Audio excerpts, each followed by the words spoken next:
Jangan kau Islamkan aku.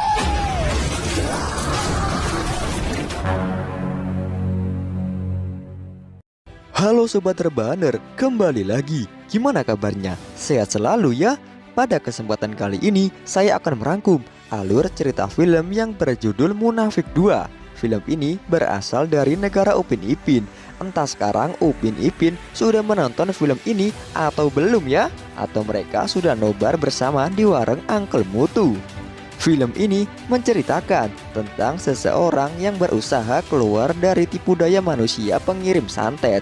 Manusia tersebut adalah orang yang membawa ajaran sesat, dan apabila orang tersebut tidak mau ikut dalam ajarannya, maka ia akan disantet sampai ia tewas. Gimana keseraman dan keseruan pada film kali ini? Langsung saja, daripada tidak penasaran, fokuskan satu pikiran dengan satu tujuan, dan mari kita katakan bersama-sama 1, 2, 3. Diawali dengan diperlihatkan seorang yang berbaring di atas kasur. Ia ini bernama Imam Malik. Imam Malik tidak bisa bergerak dikarenakan ia terkena suatu penyakit yang disebabkan oleh santet. Oleh karena itu, ia pun dirawat oleh anak perempuannya, yaitu yang bernama Sakinah, dan seorang cucu perempuan yang bernama Ainah.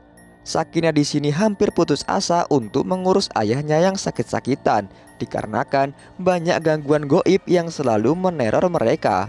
Dan ternyata penyakit yang diderita oleh Imam Malik adalah kiriman dari seseorang pembawa ajaran sesat, yaitu yang bernama Abu Jar.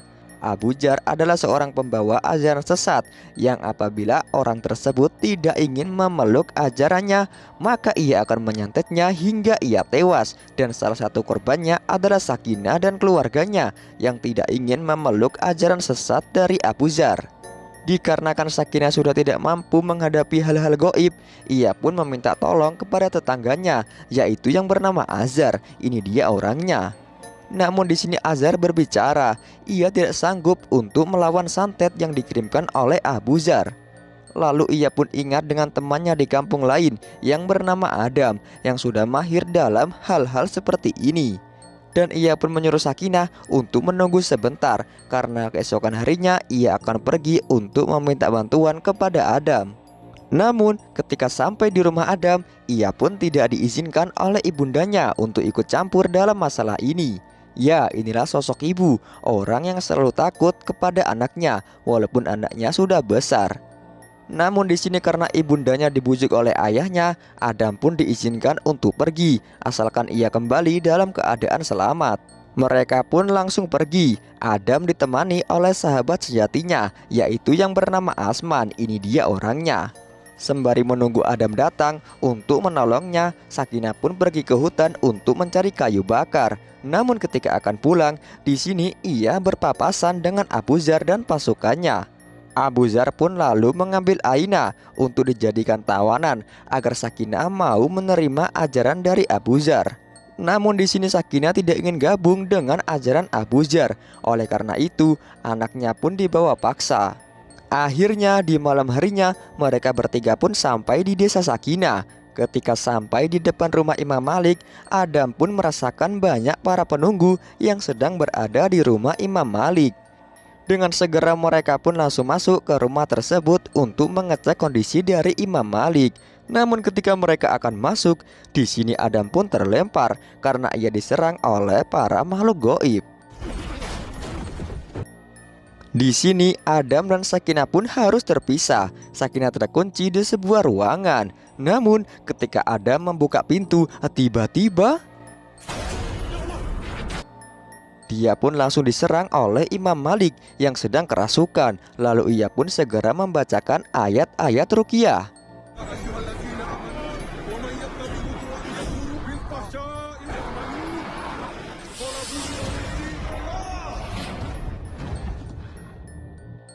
Setelah jin itu berhasil dikeluarkan dari tubuh Imam Malik, ternyata selama ini Imam Malik telah mati sangat lama. Dan yang didampingi oleh Sakinah bukanlah Imam Malik yang masih hidup, namun Imam Malik yang tak bernyawa dan ia dirasuki oleh iblis jahat. Tiba-tiba Sakinah pun kerasukan oleh jin jahat dan ia pun menjilat-jilat darah ayahnya yang telah tewas. Saya dulu kau banyak ikut kelamkan aku.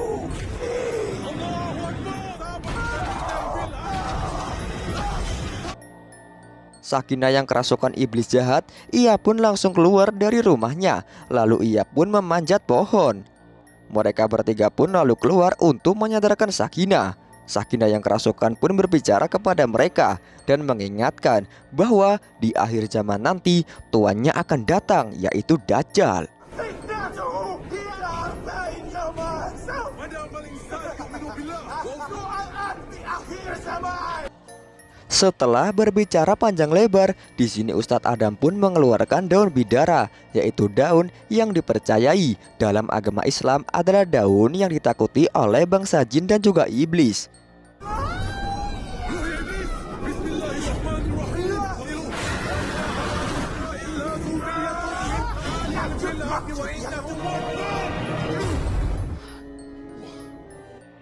Dengan doa-doa ruqyah dan niat karena Allah Subhanahu wa taala, di sini Ustadz Adam pun bisa mengeluarkan jin tersebut dari tubuh Sakinah. Rupa-rupanya kedatangan Adam telah diketahui oleh Abu Dzar. Ia pun sangat marah karena Adam telah mengusir jin yang ia berikan di rumah Sakinah. Abu Dzar pun menyantet Adam dengan membuat Adam menjadi sakit-sakitan. Ketika akan pulang, di sini Adam pun didatangi oleh Abu Dzar dan pasukannya. Abu Dzar memperingati Adam untuk tidak lagi mengganggunya, dan apabila ia masih mengganggu, ia akan menyesal untuk seumur hidup. Di tengah perjalanan, Adam pun terus batuk-batuk, dan tiba-tiba kedua temannya pun hilang dari pandangannya, dan ia mendengar suara di bawah perahu. Ternyata Adam sudah berada di rumahnya dan ia sudah koma selama 1 hari. Di tempat lain, kita diperlihatkan Abu Dzar yang akan membunuh Ainah. Ia melakukan itu karena Sakinah tidak mau menerima ajaran sesatnya. Dan tiba-tiba Sakinah pun datang dengan membawa sebilah kapak. Sakinah langsung menghajar para anak buah dari Abu Dzar.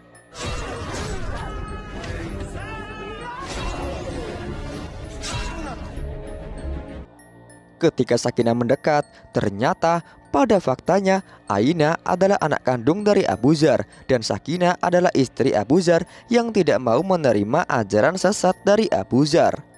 Abu Dzar pun melepaskan Ainah untuk mengetes hati seorang ibu dari Sakinah. Sakinah pun membawa anaknya untuk berlindung di sebuah gua. Sin berpindah di rumah Adam. Di sini ia pun terus merasakan batuk-batuk yang sangat hebat. Namun ketika ia melihat di cermin, ia melihat sosok Abu Dzar.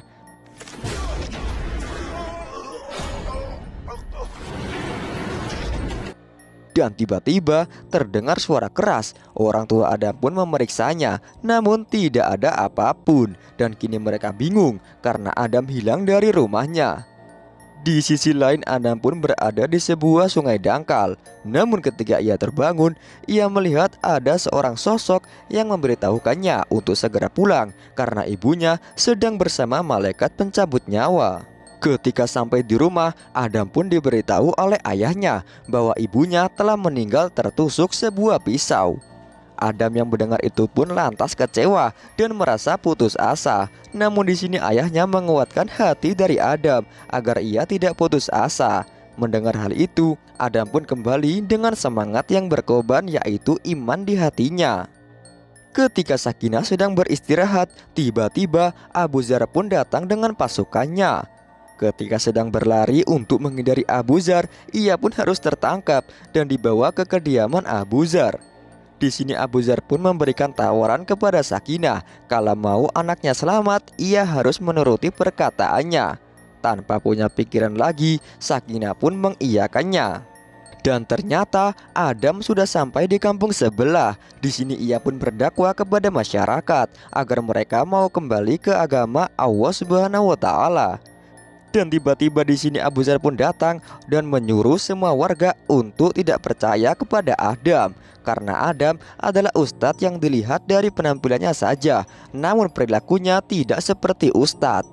Ketika akan pulang, Adam pun dicegah oleh Abu Dzar dan pasukannya. Ia pun menyuruh Azar untuk pergi meninggalkannya. Dan tanpa terlihat, Adam pun dipukul bagian belakang hingga ia pingsan. Kalau sunnah wal jamaah sepatutnya buat kita ingat orang yang berbeza ijtihad dan pandangan. Ketika Adam terbangun, di sini ia pun berada di dalam peti mati bersama mayat yang sudah membusuk. Azar pun lalu kembali ke rumah Adam untuk memberitahukannya kepada ayahnya. Lalu mereka pun pergi untuk membantu Adam. Azar pun bertanya kepada salah seorang warga desa dan ia diberitahu bahwa lokasi Adam berada di gedung tua. Namun ketika mereka masuk ke dalam gedung tersebut, tiba-tiba Adam sudah kerasukan oleh jin yang dikirimkan oleh Abu Zar. Azar pun dengan sekuat tenaga membacakan ayat-ayat ruqyah agar Adam dapat tersadar. Ketika Adam sudah tersadar, ayahnya pun menyuruh Azar untuk mencari pertolongan karena kondisi Adam yang parah. Namun ketika Azar akan mencari pertolongan, tiba-tiba lehernya pun disayat oleh Abu Zar. Lalu Adam dibawa pergi keluar dan diperlihatkan kepada masyarakat. Abu Zar berbicara, inilah balasan bagi orang yang tidak mau menerima ajarannya.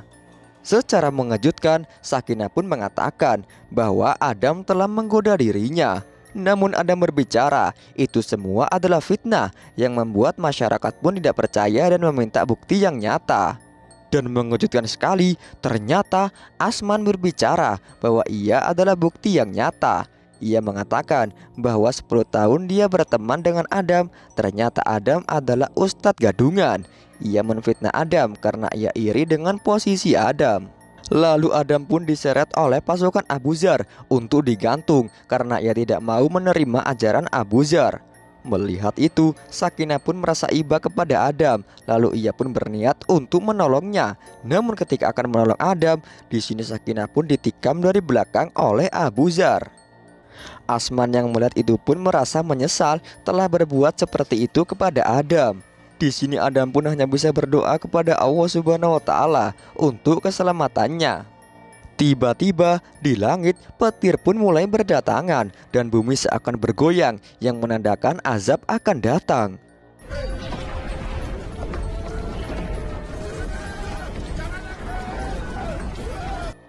Tiba-tiba Abu Zar pun tertimpa oleh bangunan tua yang menyebabkan ia meninggal di sana. Ayah Adam lalu menyelamatkannya dan di sini detik-detik kematian Adam, ia pun membaca asma Allah dan telunjuknya yang menggambarkan bahwa Tuhan hanyalah satu, yaitu Allah Subhanahu wa Ta'ala. Dan kini tinggal ayah Adam dan Aina yang masih hidup di sana. Dan film pun tamat. Itulah film yang dapat saya rangkum. Gimana sobat? Keren gak film ini? Pesan yang dapat kita ambil pada film ini adalah jangan pernah takut kepada hantu atau jin dan juga iblis, karena kita manusia adalah makhluk yang paling sempurna. Apabila kita diganggu oleh makhluk seperti itu, berdoalah hanya kepada Allah Subhanahu wa Ta'ala dan jangan meminta selain kepadanya. Iman jangan sampai diperjualbelikan untuk hal-hal yang tidak berguna, apalagi sampai kita ikut ke dalam ajaran sesat, karena Islam adalah ajaran perdamaian dan juga pembawa keselamatan. Tuhan hanyalah satu, yaitu Allah Subhanahu wa Ta'ala. Hati jangan sampai goyah dan tetap dalam pendirian kita dalam melaksanakan ajaran Islam. Oke, sekian dan assalamualaikum.